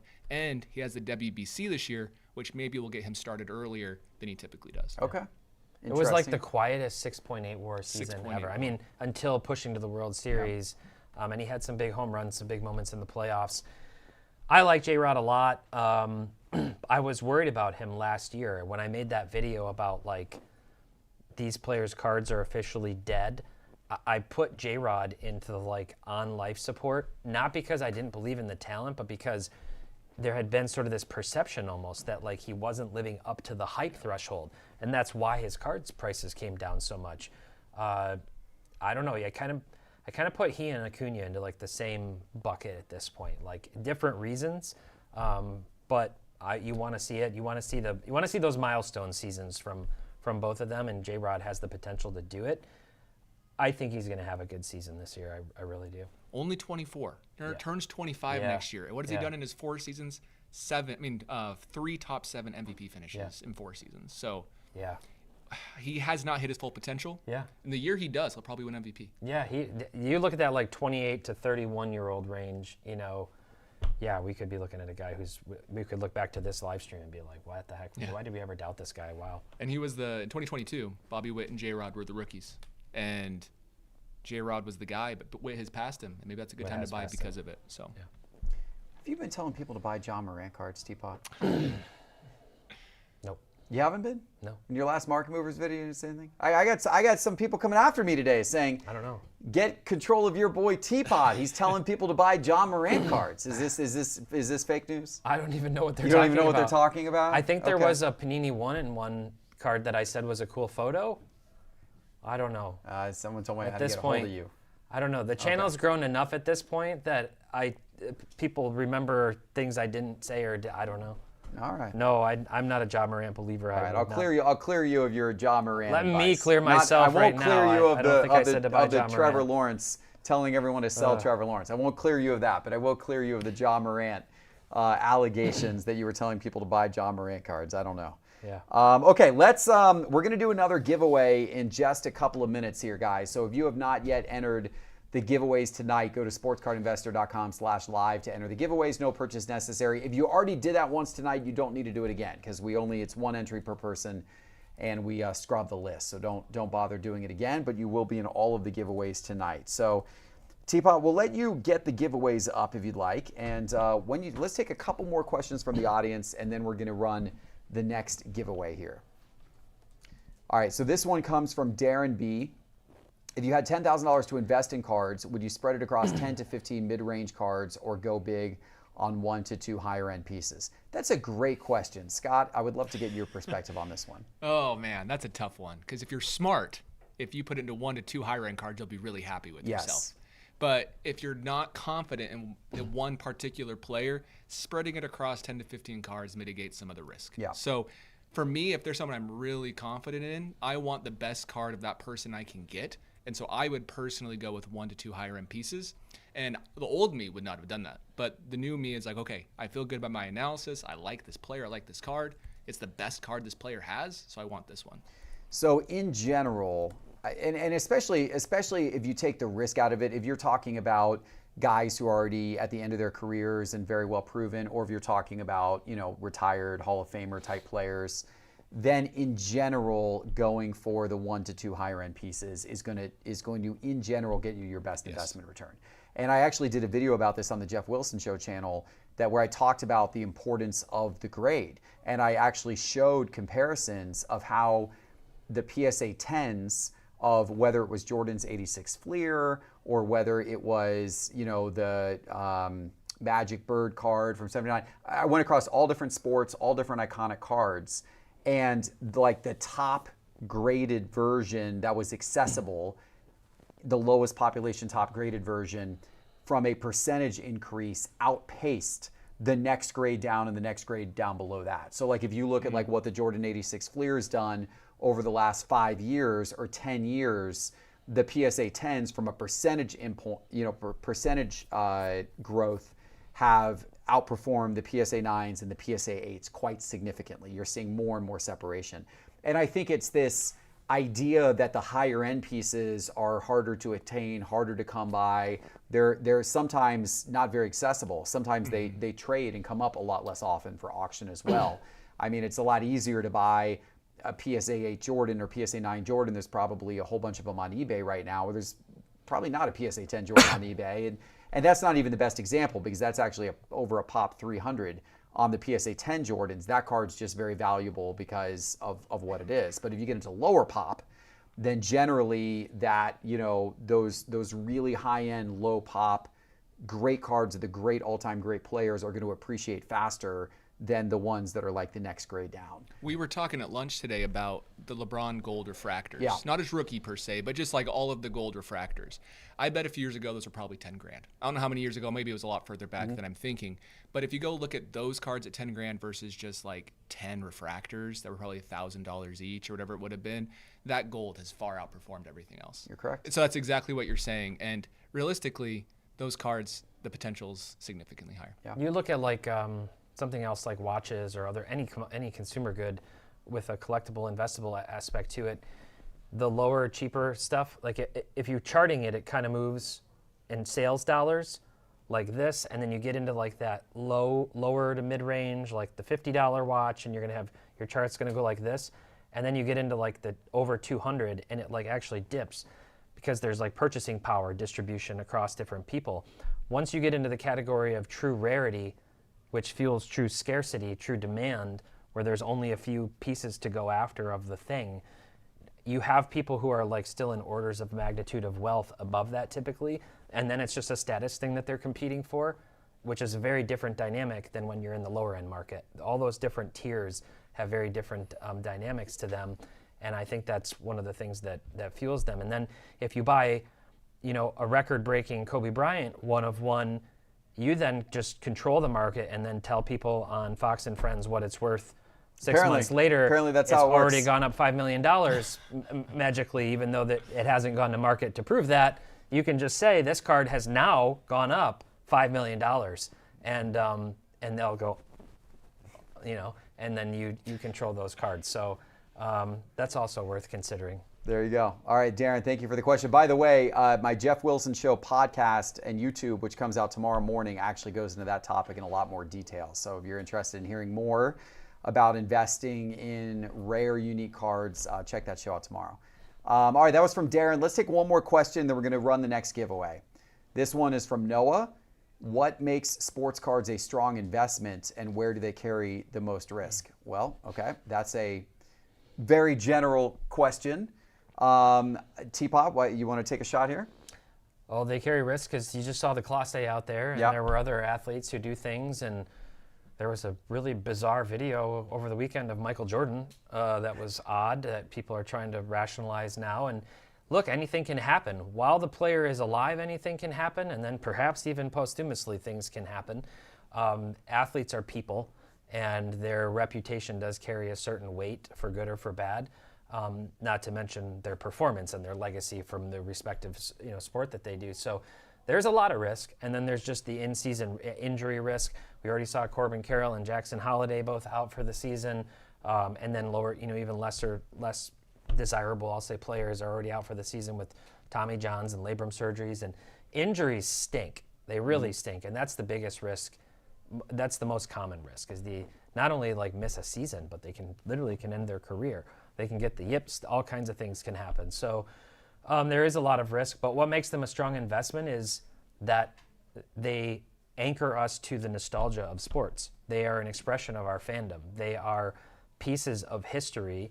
They are art. They are expression. They are, the autograph being a desirable thing goes back like millennia. Like it's a very like old thing. So there's a piece of that. Collecting's in our human nature, and sports are very, very, very, very popular. They just are. So you tie sports. They're very portable. They're small. They don't take up a lot of space. That's why I know people like, in a way, they sort of, people who are really into memorabilia shake their heads and they're like, how is it that you can buy an entire game-used finals LeBron jersey for like less than the Logo Man card goes for? Well, how does that make any sense? It just does because of the demand, because people want the cards. So what makes them strong investments is that people want them. That's what makes them strong investments. And then there's actual rarity to the cards. And then there's manufactured scarcity too that comes along with it. But yeah, it's my good thought. answer. All right, we're going to get Noah a pack here in a minute along with our last person, but let's pick some more giveaway winners to give some more packs out as well. Sure. TPott, if you want to bring up your screen. I got it. Nick, how many giveaway winners do we want here? We'll do 5. All right, 5 more giveaway winners. right. Good luck to everybody. 1, 2, and 3. We got Milton Orellana, serviceable cards. Adam Gruber. Dr. M. Weaver and Ask John. I believe that is Dreamweaver, Teapot, in the number 4 spot. Dr. M. That Weaver. is Dreamweaver. Not Not Doctor. That is not Dr. M. Weaver. that is Dreamweaver, Teapot. You clearly never played Bumper Stumpers when you were. You never watched the Bumper Stumpers game show when you were a I child. am not yet vintage, and you I am apparently vintage. are. I watched Bumper Stumpers. Okay. People don't even remember Bumper Stumpers anymore. It's a great I game watched show. it back then. Great game show, Bumper Stumpers. All right, let's go over to Nick over there, and let's get some cards for some people. Nick. How would you like to do this? You want to open the packs for the questions you just answered, or go straight to let's the do giveaways? let's do the 2 questions first, and then Okay. we'll maybe continue on and do a few of the giveaway winners as well. By the way, RP Mick in the YouTube chat agrees that Bumper Stumpers was in fact a great show, as well as Pressure Luck. I am with you. Love you there, RP Mick. Completely agree. All right, so this is for Noah N. We got 2 more packs. Jaron Jackson Jr., Jamal Murray, Reggie Bullock, Bam Adebayo, Kelly Oubre Jr., Tyrese Maxey rookie, Hakeem Olajuwon, and Jerami Grant. And then our Another Olympic Piston. Another one of your boys there, Teapot. Yeah, solid. Only lasted like 2 seasons, but All right. Apollo Ono, Charlie White, Seth Westcott, Isabeo Levito, Jen Lee, Malik Jones, Alex Carpenter. You got an autograph. there it is. Breezy Johnson. Oh, Breezy. that's good. Breezy Johnson. Yeah, she's the she won the race. She won the downhill. She did the She thing. won the downhill. Alpine skiing. Breezy, That's good. Breezy Johnson. Breezy Johnson. Yeah, she's your downhill champion. Okay. And then Dusty That's Henriksen. 25. So that was for Noah. And then we got 2 packs for Darren B. Looks like maybe $26 on the most recent sale. There you go. 25. It's your gold medal winner, Teapot. All right. Might go up after that. Who knows? And then she wins more in 4 years. You know, it could be worth Yes. That's right. True. it. All Real right. Dreamweaver. Jalen Walker, a Tyree Wilson. Oh, is that It's a a black nice little- Pandora? nice little A 1 of ice. 1. What? Wait a minute! What are we talking Apparently, about? apparently Hold open on Phoenix. now, ladies if and you want to gentlemen. hit a 1 of 1. What? We've got Okay. a 1 of 1. That's sick. Tyree Wilson. That's sick. Wow. Look at that. I don't know if you can 1 see of that. 1. That's awesome. Look at you, That's Nick. so cool. Okay. Look at So- you. so we 1 were- of 1, ladies and gentlemen. We were Let's out go. picking the products, and we were like, should we do Revolution football or Phoenix football? I said, you pick, Nick. You pick. Good Phoenix job, football, the 1 of 1 on the black Pandora. Nick. Dang. We also were talking earlier and said we've never hit a 1 of 1 Who and was that probably for? won't. That's for Darren B. Darren B, He look asked at you. about, Darren B, ask a investing. Hope question. Hope you're watching, Darren. Hope Darren, Darren you B's get- watching and not locked out by YouTube's outage. Darren B, you just got a 1 of 1 card. Man, There you go. legit. Wow. All right. All right. Jake Cantor, Sean White, Julia Mancuso, That's pretty cool. Batoyun Oyuna Uranachemeg, Good job on that one, Nick. Yeah. Dreamweaver. Shawnee Davis, Jamie Anderson, Amber Glenn out of 199, and Dusty Henriksen again. But a 1 of 1. All right, we gotta get that 1 of 1 sleeve there, Nick. Let's get that 1 of 1 sleeve for our winner. That is Nice. Nice hit. fantastic. Nice hit. There you Get go. it all sealed up here in a sec. Legit. You want to do the giveaways? You want to rip a few more packs? We can, or we can send them sealed, whatever you want. Let's rip a few more. We'll Okay. rip a few more. You got some ripping luck right now. We'll had, rip the packs for the giveaway winners here in just a We had second. Milton Orellana or Orellana. I don't know if it's So Milton. Milton. All right, we're gonna do single packs now. We're kind of running low on the Olympics. We'll go to basketball here. Good luck, Milton. Otto Porter Jr., C.J. McCollum, Monte Morris, Serge Ibaka, Cameron Johnson, R.J. Hampton rookie, Vince Carter, and Anthony Edwards blue chips. Okay, that's not bad. Blue chips rookie card for Anthony Edwards on the disco. Cool. All right. Who was our number 2? Teapot. Number 2 was, one moment, it was serviceable cards. Serviceable cards. All right, let's see if we can hit another 1 of 1 out of the same box. Seems unlikely.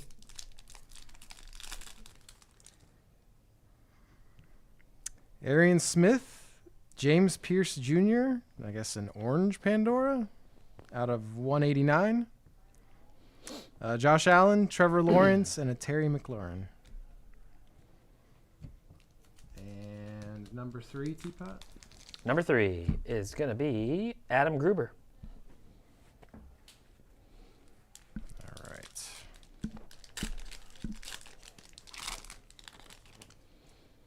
One of 1. Oh.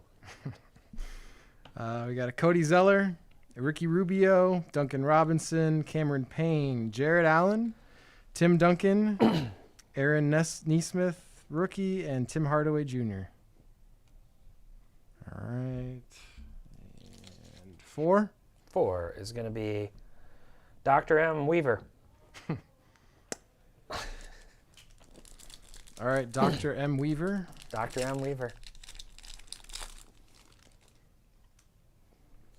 We got Terrence Ferguson, Matthew Stafford contours, Sweet. Jay Novacek, Brandon Fisk, and a Keon Coleman. And I really then wanted one Stafford more. back in the Super Bowl.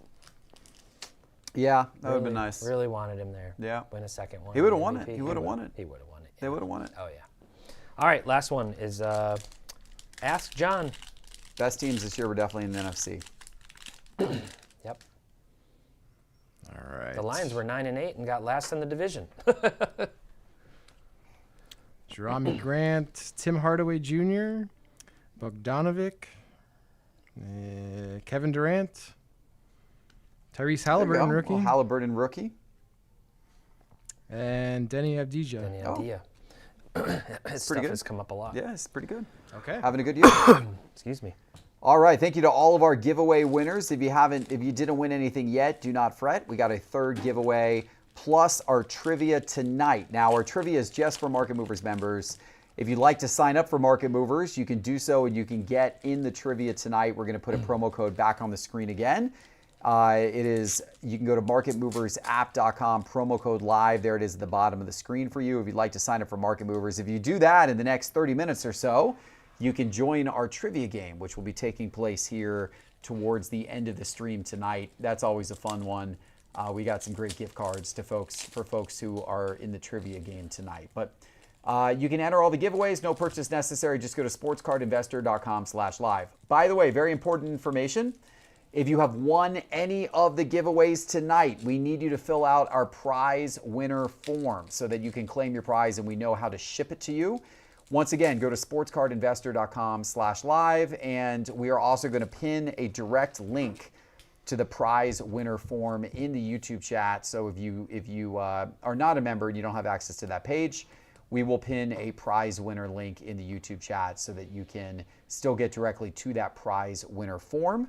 That has now been pinned in the YouTube chat. So click that prize winner form and fill that out if your name has been called for any of these giveaways or any of the questions that we have answered tonight. We're gonna take an ad hoc question from the chat from Wisconsin Collectibles. He wants to know, what Olympic event do you guys think you could beat your fellow co-hosts in? All right, what Olympic event, Scotty? If you had to face TPott and I in an Olympic event, we're gonna get Scotty the microphone back here.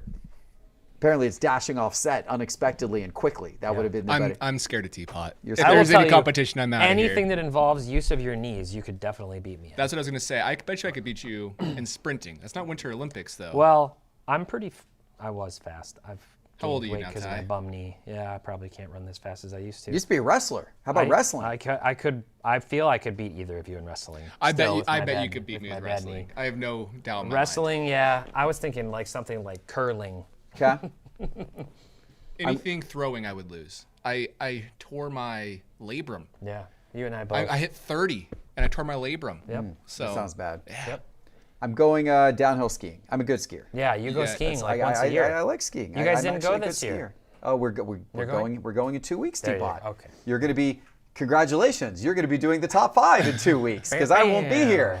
You'll be hosting Cards on the Table yourself. All right. I will be Always up for skiing it. the week after next. Cool. So I'll get a little skiing in. Yeah, skiing. That's a good question. That's a fun one. Can you ice skate? No, not at all. Me neither. And I'm scared of it. I tried it once when I was a kid, and I fell really badly and hurt myself, and I've never been back on the ice since. I wanted those. You'll remember these probably. Scott's too young, but maybe, I don't know. They did the Fisher-Price, like click and lock roller skates. And so I saw they did all the cool commercials back in the late 80s, of the kids doing little pirouettes and things. And I was like, I want those.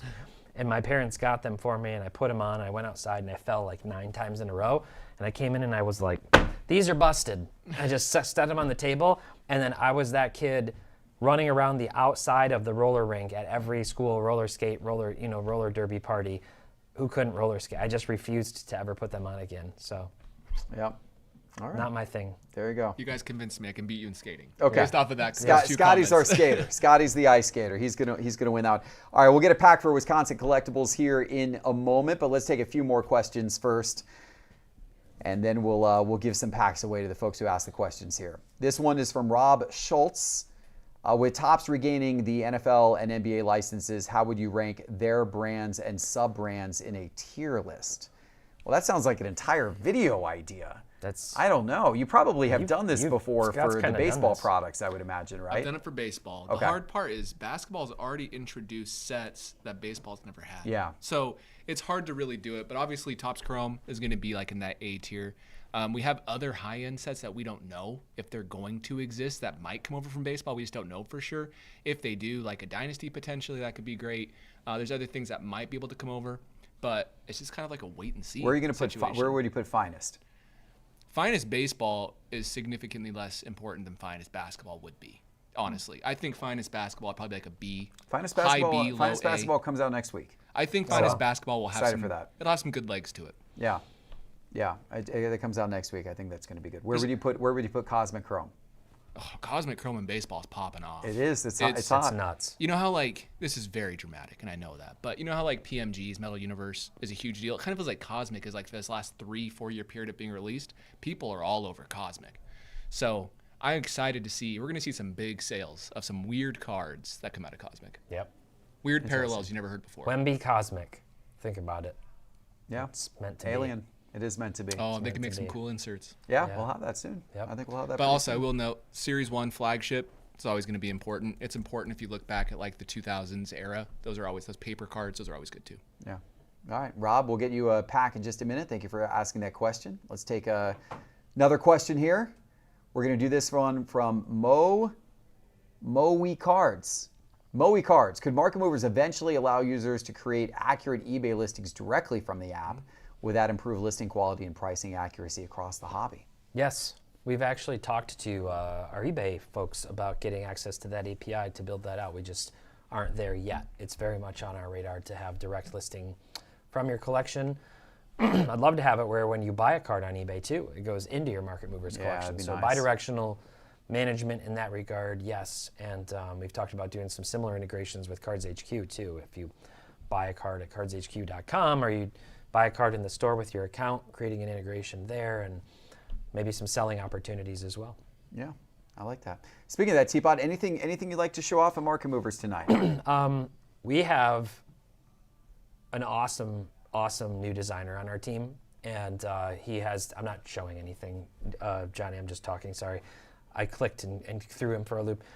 So we have been revamping mobile, and what we're trying to make sure is that what we put out, which is going to have some changes to it based on a lot of feedback we've gotten over the years, is going to be the right moves. And so much so that we went through an entire round of beta testing with designs, and we built it, and it just wasn't quite right. And we didn't feel like it was the game-changing kind of user experience that we wanted. So we went back to the drawing board. Now all of that's in the same redevelopment phase. And really, we're unifying the search experience to make it kind of a one-stop shop, a lot more intuitive, more seamless flow to get into the data, and just less confusing. There's a lot of people that get really confused by the sales history versus cards aspect in the apps. So we're streamlining that, and we are working on rolling out raw image scanning as well. And both of those things are kind of the big two game changer functionalities that are coming soon. We have to go through another round of testing, but hopefully within the next 3 to 6 weeks, right? Like we just want to test it all and make sure it's really good before we actually push it out to the public. So we're really excited about those things. And then the other piece that we've just been working on is this catalog enhancement, where we're working on getting full checklists of cards of every card kind of into the database so that they're searchable and usable and easier to add. Adding to your collection is going to be like one click, easier than ever. So you'll just have the ability to just click, yes, added to my collection. And then if you want to go in and add additional details, you can do that. But that's going to streamline that whole process. So between take a picture, you're at a card show, you're at Cards HQ, you're on eBay, whatever, take a little picture, pulls up the card, now it's in your collection. If you want to fill in the purchase details and other things, you can do that. But everything's going to be about speed and then getting to the level of detail and data that people want to get to if they want to go deeper. Yeah, good, awesome. All of that's coming very soon, very soon. I've seen all the designs. The team is making great progress on all of that. Yep. So it won't be too long now. Yeah. Let's take one more question, and then I'm going to go do out there in the aisles for a few minutes, and then we'll come back and open up some packs for people who ask these questions. This one is from Draft Pick 31. Would Geoff ever consider launching his own grading service to improve or innovate within the hobby? All right, TPott, you want to take that question? Yeah, it's a GDub 9.7. Yep, I like that. Yeah, I like that. We'd definitely have to do a different If you had a scale. million point scale, Got to go up to 11 to at get least. that real perfection. Yes. Up to 11. To be honest with you, Draft Pick, I actually toyed with this idea a few years ago. I had some ideas on how I think you could actually really optimize the grading process and make it a much better consumer experience than what people are doing right now. Like one of the ideas that I had, for example, is, and of course, by the way, ideas are easy, right? Execution's hard. Everybody's got ideas. Everybody listening probably has ideas about how they could do grading better and make PSA better. So ideas are nothing but ideas. I had a lot of ideas. One of my ideas was that I really wanted, when your card got submitted, I wanted it essentially to have, get assigned a little QR code or whatever. And as it's going through the grading process, you would have when it got to the grader room, I wanted they would scan the QR code, and then I wanted it to immediately start a video recording. And the graders there evaluating the centering, and they're speaking out loud as they're doing it. So they're saying okay, I see, all right, we're about 45, 55 on the centering. That's good. Oh, I see a little ding in the corner. They're literally narrating. And then they get done with it, they assign it a grade and get done with the card. That video clip then instantly gets transferred to you. So it's essentially grader notes, but it's grader notes in real time that doesn't take the company any more time to do because it's just the grader doing the process. It also provides security to you in that you're seeing the actual card getting graded. I thought that would be the ultimate form of transparency, and I didn't think it would be that hard to wire that up for all of that just to happen automatically as part of a regular grading flow. So that's my idea. Am I doing any of this? Absolutely not. I'm just going to sit here and pontificate about it and do nothing about it because honestly, the idea was in the back of my mind. But once we decided to start to pursue Cards HQ, that just went. It's going to stay in the back of my mind forever, I think, probably. Yeah, I mean, the challenge with that is that as you scale, and I know there's a lot of concern about consistency and speed and economies of scale. As you scale, your risk that a single grader seeming negligent, getting caught on camera, dropping your card, doing whatever, there's a reason this stuff doesn't get recorded and put out. And I'm not saying it's nefarious, I'm just saying it's a protective mechanism. Yeah. It's defensibility of your process. Plus whatever, you have to start thinking is there something here proprietary that we're doing that we have to watch out for, and there's a lot of factors to that. And if you're trying to build this reputation as the best grader, and people can just forward instantly with the little share button on their phone the link to this grader, just saying that the centering is 55-45 and it's clearly 80-20, that type of stuff just gets out, and then you lose credibility, and it's tough. And it's like what I've said about Tag and other companies. I'm not sure the consumer at the end of the day really wants all that data. Most people. I might want it, you might want it. People do scream about graders notes or subgrades and other things. the end of the day, people just want a 10. Yeah, they want a 10 on top of their card. They want a 10. That's what people want. They really want a 10 when it's not a 10. Yeah, exactly. They want the 9 Right. or the 8 that To they be the got 10. one over on the person. So maybe they'd like to sit there and snicker while the person just goes, "Yep, it's good," and they're like, "Ha ha ha, there's a big dimple in the back," and they didn't see it, you know. But yeah, I think it's just Yes. it's never. I think it's just they just want their cards back. They want it cheap grading. Give it to me back fast.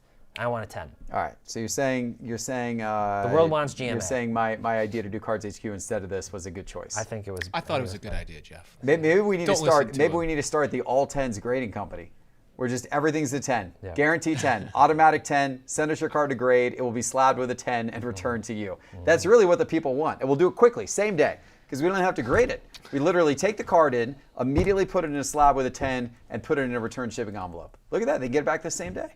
Yep. All 10s grading company. Now that's an idea. I brought up recently the idea of just having a binary grading company. Just yes or no, 1 or 0.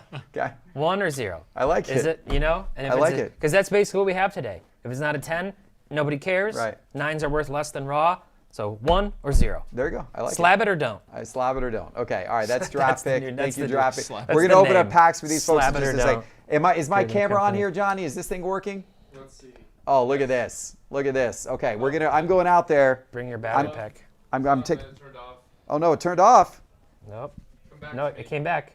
Is it back? It was. There it is. Oh, look at this. Look at this. Look at the studio view here. All right, we're going out there. We're walking around. Is Scott coming with you? Oh, I'm just giving a microphone. He Oh. can. Oh, So you're gonna I stay thought- there. yeah, He's gonna stay there. Okay, I see what he's doing. Okay. All right. So here we go. All right. Well, Let's check in with our There's, breakers over here, by the way. yeah, I always wave to We got them. we got Haley here. What are you ripping tonight, Haley? Museum. Oh, museum collection. Museum. That's Yeah, a good this product. is actually my first time I got to rip it. Yeah. I'm having so much fun with it. Hitting awesome Did she hit a stuff out 1 of of it. 1? I love museum collection. Nick wants to know. Haley, if she's you're hit on a Cards 1-of-1. HQ breaks. Okay. And what are we doing over here, guys? Oh, Jeff can hear me. Good, man. Oh, personals. Are you guys on Cards HQ shop? Awesome, awesome, awesome. And we got Cards HQ Pokey over here. What's going on? We got Poke. There you go. Percy's a Pokemon and Cards HQ Pokey. Allie, hello. Look at this. We got one more down here. What's going on down here? Is this Cards HQ Hoops? Are we live on Cards HQ Hoops? Live right now. Come check us out on Whatnot, ladies and gentlemen. There you go. Look at that. Look at that. Awesome. Thank you. All right. So we got 5 of our breaker arenas going tonight, TPott. 5 of our breaker cabanas. What do you want me to look at out here, TPott? Go to basketball since we're in season. Oh, I like that. And Oh, by the way, I'll tell you you guys haven't seen this. Look at this. bang. Big part of the store here. Market movers. Yep. Check your comps here. There you go. Look at that. Okay, let's go to basketball. Go to basketball, and I know the graded is gutted. Yeah, I was yeah. there The grade has today. been popular. It It's has just been gone. Yeah, we got a lot more raw than graded Yep, right now. The yep. graded, we've been having trouble keeping all the graded basketball in stock. Yeah. Well, and that stuff gets listed online, and it just goes. All right. So yeah, I don't know. Just let's start. That's the high-end showcase. Just look at some cool cards. Yeah, show some cool cards. See what jumps out at you. Or if Well, there's you know any what? player. I mean, this is one right here, right off the bat. I've been really high on Caitlin Clark going into this season, T-Pop. We've talked about this. Both you and I said a few months ago that we both thought Caitlin Clark was a really good investment. Her market's probably up like 20, 30% over the last couple of months.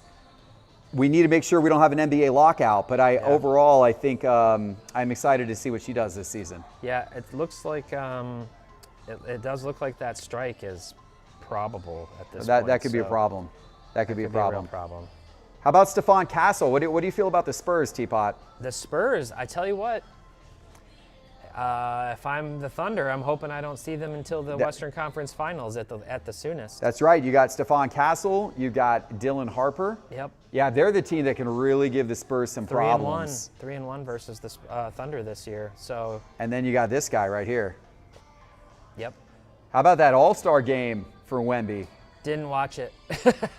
He played hard. He played aggressive. He kind of Good. turned around the All-Star game. People taking the All-Star game off. Wemby set the tone. He good. set the tone, and the other players responded. That's good. Yeah, that guy is a star. He is. He's easy to root for. I'll say that much. This is your era right there, Teapot. I stopped at that card during the video Scott and I shot today that'll come out next Monday. And yeah, that one definitely jumped out at me. Figured that one was a good one as Yep. well. All right, let me Love pick that out. Shaq.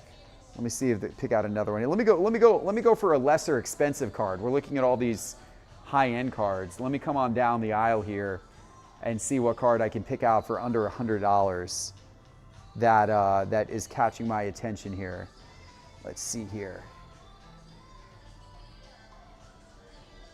Of course, we got everything Cooper Flag is just hot as can be right now. He's been playing really well. Yeah, all of his stuff Really is well. good. I was just looking at his stats. He's last 4 games, last 6 games, I should say, he's averaging like 32. Yeah, it's impressive. 49, 34, 36, 32, 14, and 27. He's on fire right now. That is impressive. We got a little 101 in the showcase here. Rudy Gay, how about that? He was a name for a little while. Rudy Gay was a gamer. Yeah, he was He a could- gamer. he could play. Rudy Gay 101 in the showcase for Yep. $80. Yep, That's kind of cool. yep, See what else we got down here. yep. We'll work our way Somebody on down. said, "There's Ja Morant." Teapot. Oh, that was Dan. Dan's in the chat saying, "There's." We got Paige Beckers on the crunch time. Like to see that. See if, what else we got here? Ooh, look at this one, Teapot. A little old school pristine Alonzo Mourning. Yep, Wow. yep. I love An I love old school pristine refractor there. Love it. Okay. They shine like no others. Yeah, that card is shiny. That is not bad for $25 Little to be able to get embossed that effect on card. there. I like that right there. Yep. And then we got a little Flawless to end the aisle here. Yep. Little case of Flawless. Yes, Some nice sir. stuff here. Look at that. Karl Anthony Towns. He was a big name over All-Star weekends. What else do we got here? Some old school. So Some I'll tell you, Bernard King. Towns is a good example of. He's kind of a good cautionary tale in the sense of like, I think it was his 3rd year in the league. I believe it was a poll that was run across all NBA GMs back in like 2017. And they said if you were starting your franchise today with one player, who would it be? And Karl Anthony Towns was the top choice. And he's good, but obviously he hasn't been an MVP. And so we look at a guy like Cooper Flag, who's super young and super talented. You know, I kind of think about I like to think in probabilities and think like, what's the best possible upside? What's the downside? What's the most probable? And you never know. I mean, it's just all speculation. It's fun to do. It's fun to have conversations about. You can't get in. I'm locked out. We're gonna send Nick over or Johnny Scott's over let me here. in. It'd be funny if Scott didn't have a badge either. We'll just leave you out there. Thank you. But you know, thinking about those things and player comparisons, but just you and I have talked about this, Geoff. There can only be 1 or 2 like hymns in the league at any given time, and then everybody else is the next tier down. So I think it's important to take those things into consideration and just not. That's why I don't like to buy like a Cooper Flag right. I don't like to buy Cooper Flag right now. Yeah. It's too much Yeah, hype. you're right. You just never know. You never know. Although Cooper Flag kind of looks like the real deal. Yeah, so does Wemby. There are a lot of guys who really do. So there can only be 1 or 2. There can only be a few. Or, yeah, 1 or 2. Yeah. You're right. There can only be 1 or 2. That is true. All right, guys. That was fun. Let's see. Where are we? We're at 9:30. So we are 20 minutes away from tonight's trivia game. We are 10 minutes away from the last giveaway of the night. And we got actually a lot more people in now. I think hopefully YouTube figured out whatever their issues were tonight that were keeping people out of the live stream earlier. YouTube, apparently all across YouTube, there were system outages and problems tonight. But we got a bigger crowd building now. If you guys are newer to the show tonight and you have not entered the giveaway tonight, go to sportscardinvestor.com/live. No purchase necessary to get in the giveaway. And also the link to tonight's trivia will also be on sportscardinvestor.com/live. So that's where you'll go to then click the link to register for tonight's trivia game, which is going to start in 20 minutes.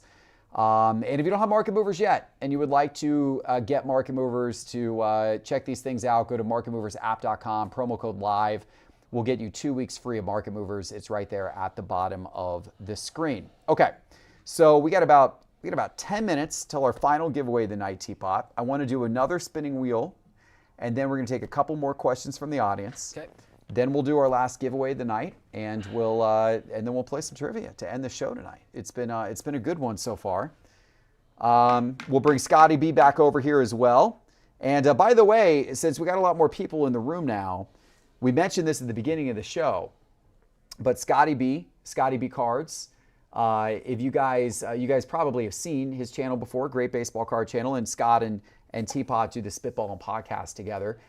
We're very happy to announce that Scott has joined our Sports Card Investor team full time as of today.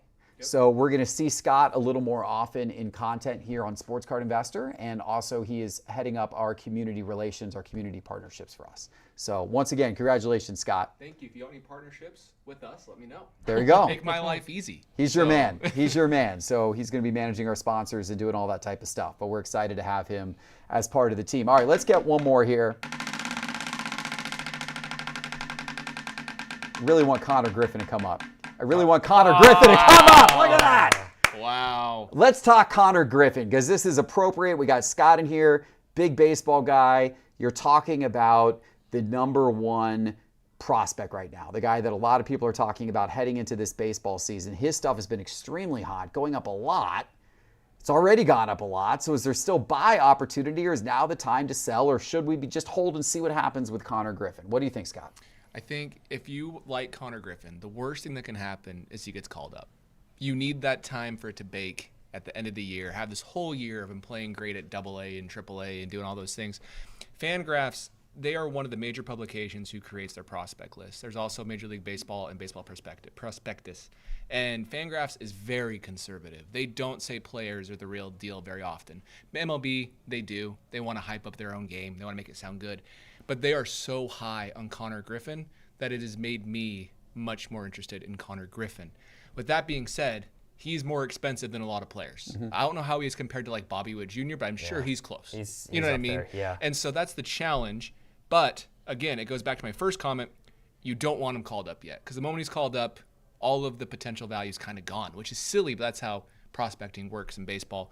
So he could be a really good buy right now if he continues to get the hype. Ty mentioned it a second ago with Wemby and with Flag. Thank you.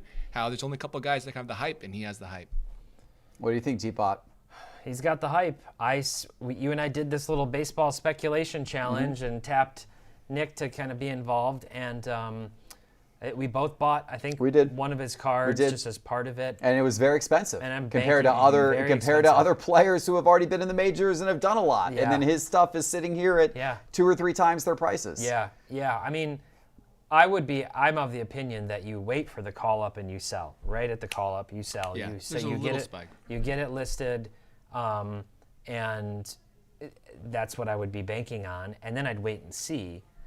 And unless he comes in and just immediately is playing at like an MVP caliber, like he's the yin to Skeens' yang and is like on pace to be in the top 3 for MVP voting, he's going to come down.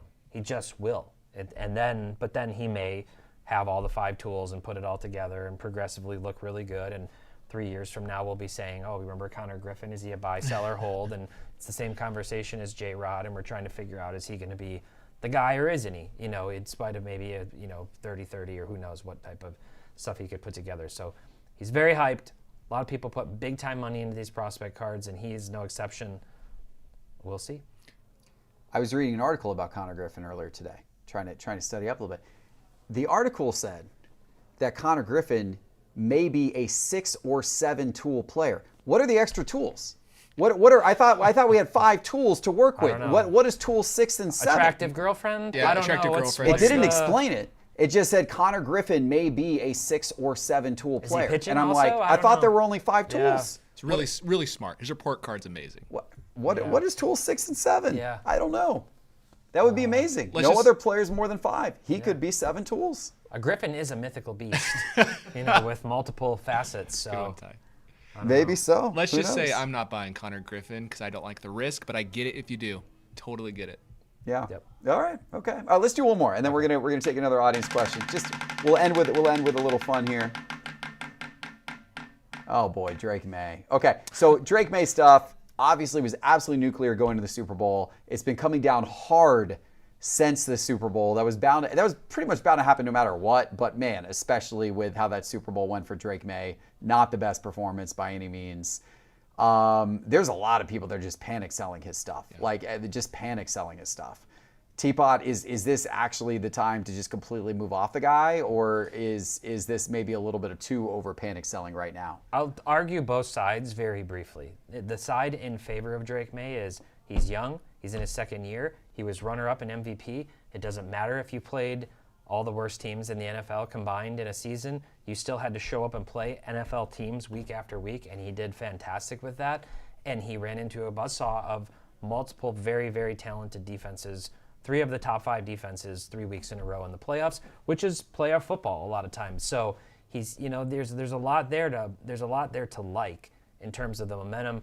Vrabel's clearly a very good coach, a very talented coach, and honestly, just from a talent level, the Patriots were completely outmatched by the Seahawks, just overall in the talent distribution. So he didn't even have any weapons. Like, get him some weapons and get that offense just more established, and he has a lot of upside.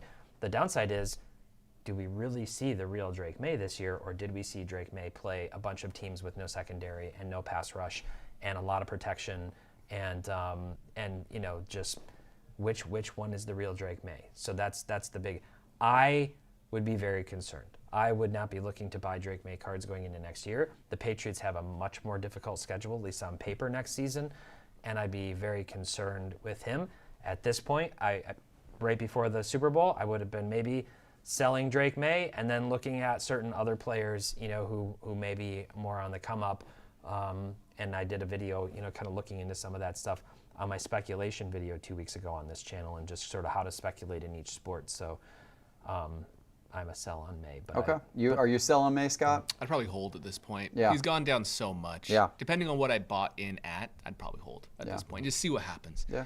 People, his performance was pretty bad. Yeah, but it's one of those things where people kind of forget. Yeah. Remember Aaron Judge dropping the ball in the World Series? I've had some Judge cards, and I felt really sad about it. It still gets brought up, but Aaron Judge cards are fine. Yeah. So I think he has potential. Shadur Sanders had the worst, either the worst or the second worst QB rating of any rookie quarterback ever. Made the Pro Bowl. Made the Pro Bowl. Now he's considered. But Shadur Sanders had 3 passing touchdowns against teams with an over 500 record this season, even in spite of only starting halfway through the year. And Drake May only had 2. Wow. That's it. Interesting. 2 touchdowns against teams over a 500 record during the whole season, during his runner-up MVP season. Okay. Interesting. All right. There you go. Let's do it. Let's do another audience question or two while Teapot prepares our final giveaway of the evening tonight. This one is going to be for Nat M. When grading a card, what matters more visually and value-wise, strong centering or superior surface and corner condition? What do you think about this one, Scott? So historically, if I'm going to PSA, I would have said you can get away with 60-40 centering, so worry about the other stuff. It's not that way any longer. It's changed in the last 48 months or so. And so realistically, if your card's off center, out of the gate, you don't really have a chance at a 10. So you can always roll the dice potentially with slight surface stuff or slight corner ding and still get a 10. But centering's just an obvious not a 10. Yeah. So that's my biggest issue. If I'm buying a card, if it's slightly off center, it's not as big of a deal as the other stuff. But if I'm grading, I would not submit an off center card if the goal is a 10 for like a more common card. I think that's a fair point indeed. Nick, do you have a form you need to send me, or the download? Yeah. You guys keep going. Keep talking. He's got to send me a... Do you agree, Geoff? I generally agree. I mean, I think it depends what you're going for. Yeah. Like, I think generally, like if you're looking at like a vintage card, though, I would definitely. So many vintage cards are so terribly off-centered that I would rather have a vintage card with strong centering, but with some corner and edge issues, maybe a little surface issue, than a vintage card with really poor centering but perfect corners, edges, and surface. Right? Yeah. Like if centering keeps you from a 10 in vintage, who cares? Right. So that's a great point. Yeah, so a centering could definitely contribute to the eye appeal a little more than the other. Yeah, generally centering is viewed as the most important subgrade, so to speak, within vintage, especially. Right. If it's a bordered card, at the end of the day, grading is assessing sort of the eye appeal of the card, and it can really detract from the visual appeal. A massively off-center card, symmetry is an aspect of beauty, so that it makes sense. The other big thing is obviously just like the surface and registration, and we were looking at some of those cards out there, and we saw, I think it was like T206 that had like half the face missing, right? And it's like, that could be the most well-centered, brightest registration, everything else could be sharp, but the face is missing. It's going to be a problem. It's going to be a problem. All right, thank you for the question, Nat. We'll get Nat a pack here in just a moment. Let's move on to the next one here. This one is from OK Liberty. OK Liberty, can you send a graded card in for a new slab without it being regraded if the case isn't damaged? Yes, PSA will automatically just put the card in a new holder. Most of the grading companies do this. There was some commotion a few years ago about Beckett, some people sending cards in for reholdering and then they're coming back as lower grades. PSA will not do that. If you send a card in for reholdering and if PSA somehow determines that it shouldn't have been that grade, then their grade guarantee kicks in and they'll actually buy the card off of you. But typically that doesn't happen with PSA. They're just going to regrade it and just put it back in a new slab but with the same grade. Mm-hmm. So does PSA, when they get that guarantee, do you still get to keep the card? Can you keep the card and get the price difference as well? I think they just buy it back from you. They do? Yeah, I don't think you get because that's probably scary for some people. Yeah, I don't think you get the card back, unfortunately. All right, we'll get a pack for OK Liberty here in just a moment as well. Let's do one more question. This is from JNN Collectors. Is now a buying window for football, which recent draft picks are poised to take a leap in 2026? So yeah, JNN, typically your buying window for football is right around now. It tends to be around February after the Super Bowl, a couple of weeks after the Super Bowl. Late February, honestly, I think is about your low point of the market for football typically every year. And then it starts to pick back up as you get towards the draft. So your draft is in April. So April tends to be a little bit of a better month for football. And then in the summer months, football can get really hot leading into the season. So yeah, February, late February, early March, pretty good time to be speculating on football. Recent draft picks poised to take a leap in 2026. I'm kind of interested to see. So Jaden Daniels, his stuff went down a lot this last year. I'm actually kind of interested to see if he has a better third year, stays healthy, and his stuff starts to pick back up. They have a tough schedule next year, surprisingly. Do they? I haven't looked at their schedule. Yeah, that schedule's a big deal, obviously. It really is, and the Commanders have a pretty tough schedule next year. Yeah, I'd have to study the schedules a little bit more. TPott's right on that. You want to look for, if you're looking for someone to come out of the gate hot and their cards to go up a lot in the first month or two of the season and then flip them, pay attention to the schedules, because that really does make a difference. If someone's got a lot of easy games at the beginning of the year, that's going to make a big difference for sure. So here's the strength of schedule for next year. I've got it up on my screen with a billion ads playing, but so this is how things flip. So this is next year, and the Bears is going to be the toughest. It's based on, and so it's based on last year's winning percentage and who they play, and yeah, I mean part of this is just the division that the NFC North is in, that every team played 9-8 football. But yeah, this is the flip thing that can happen where when a team wins the division, then they're going to have on paper the toughest schedule the following year for their division. That's kind of how the NFL structures these things. So yeah, if you kind of scroll all the way down, the Lions were the benefactors of finishing technically last in spite of tying with the Vikings for that division lead. So we could see the Falcons. I like the Falcons, man. We got Kevin Stefanski at the helm. Could Danny Dimes be back? I like the Falcons. Could Joe Burrow?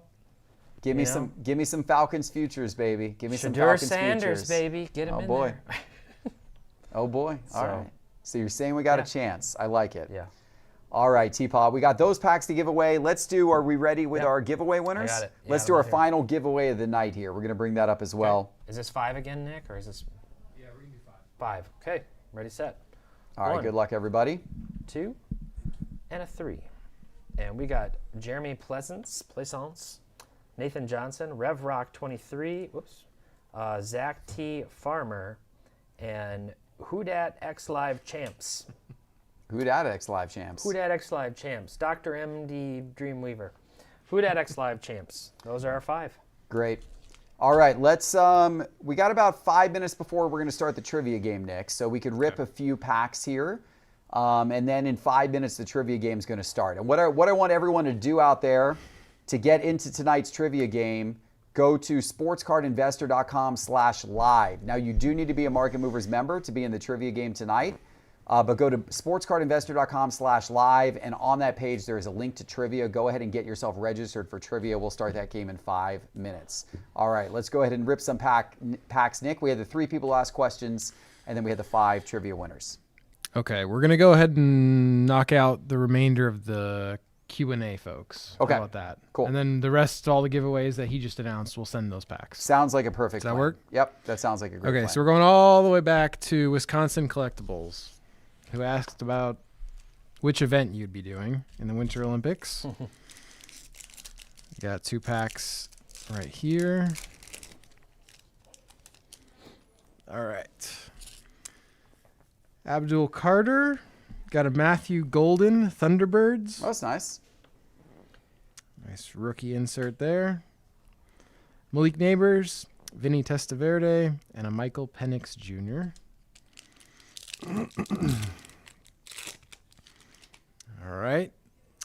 Alex Carpenter, Breezy Johnson, Amber Glenn again, Noah Elliott again, Hunter Henderson, for Pride and Country, Isabello Levito, and a Kelly Clark. Okay. And then we got Rob Schultz. Some bald guy 70 says he could see you doing the ice dance thing, Jeff. Ice dancing. Yeah. Yes. They were playing T-Swift out there earlier. Maybe in a future life. All right. RJ Barrett, Malcolm Brogdon, Danny Green, Lou Williams, Thanasis Atentumukupo, Izuka Koro, Killian Hayes, and Bogdanovic. Boyan.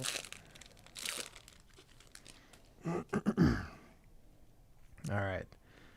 Sam Makuga, Paula Moltzan, Evan Strong, Malik Jones, Kayla Barnes, Ilya Melininen, There you go. Quad God, Quad God. Tristan Feinberg, and Aaron Jackson.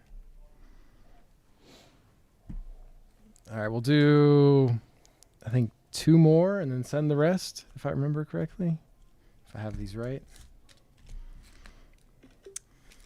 So this is for Moe cards, Moai cards.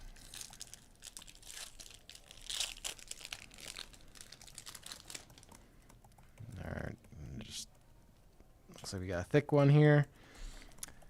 Jonu Smith, Bucky Irving, Musin Muhammad, Darius Alexander, and Ooh, what do we got? Queenshawn Judkins. Hey. Not too bad. There you go. That's not too bad. Nice brown player there. patch. Is that a red? At a $2.99. Cool.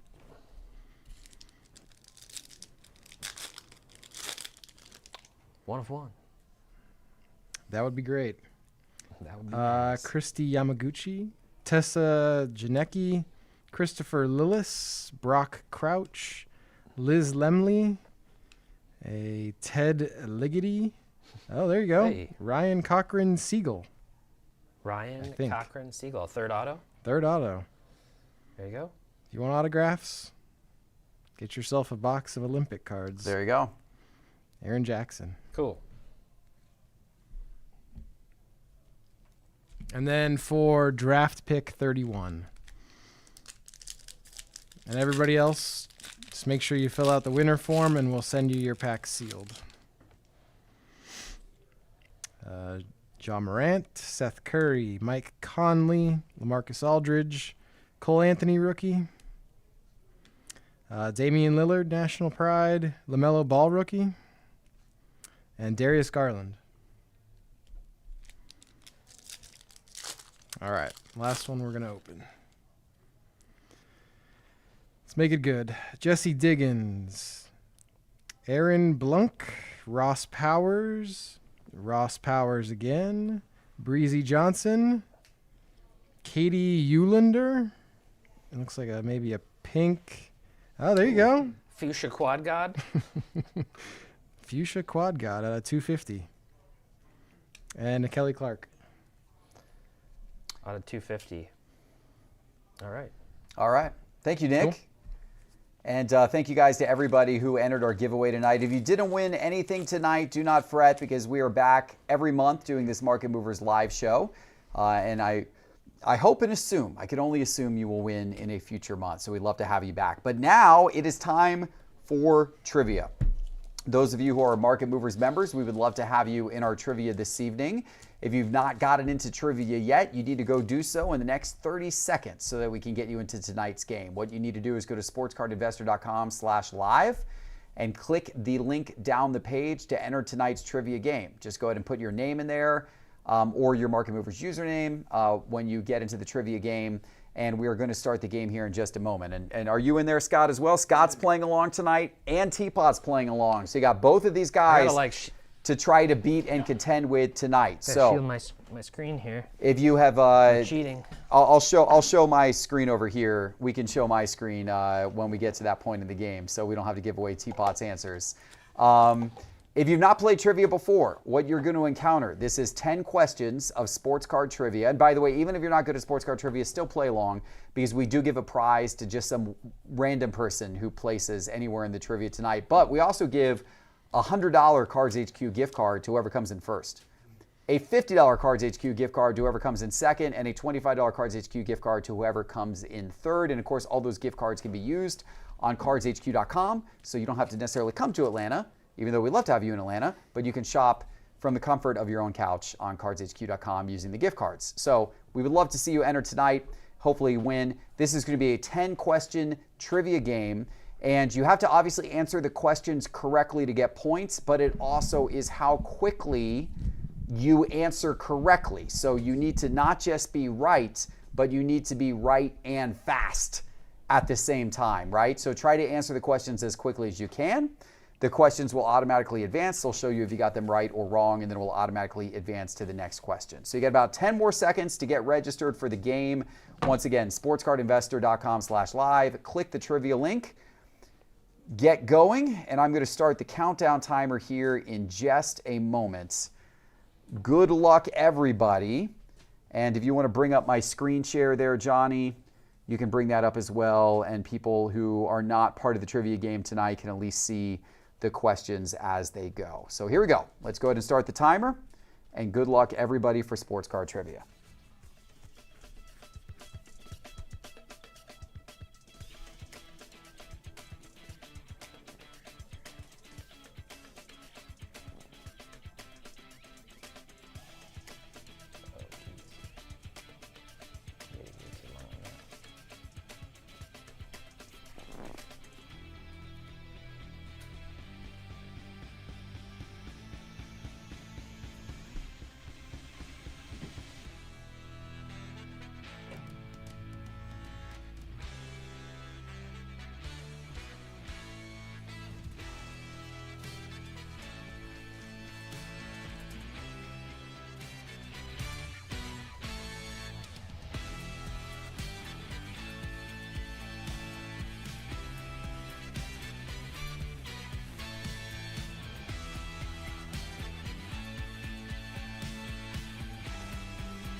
so bad. I mix up those years so much.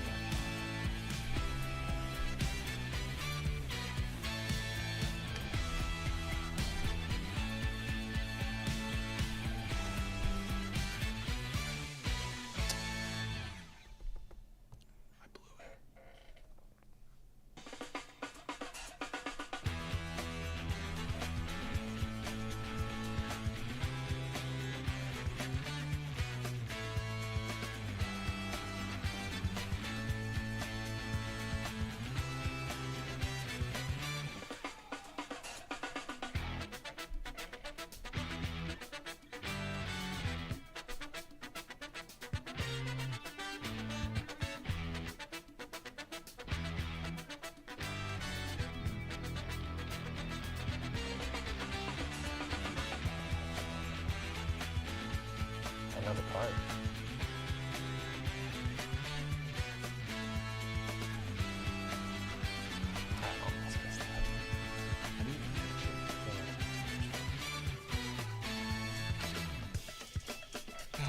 Same score.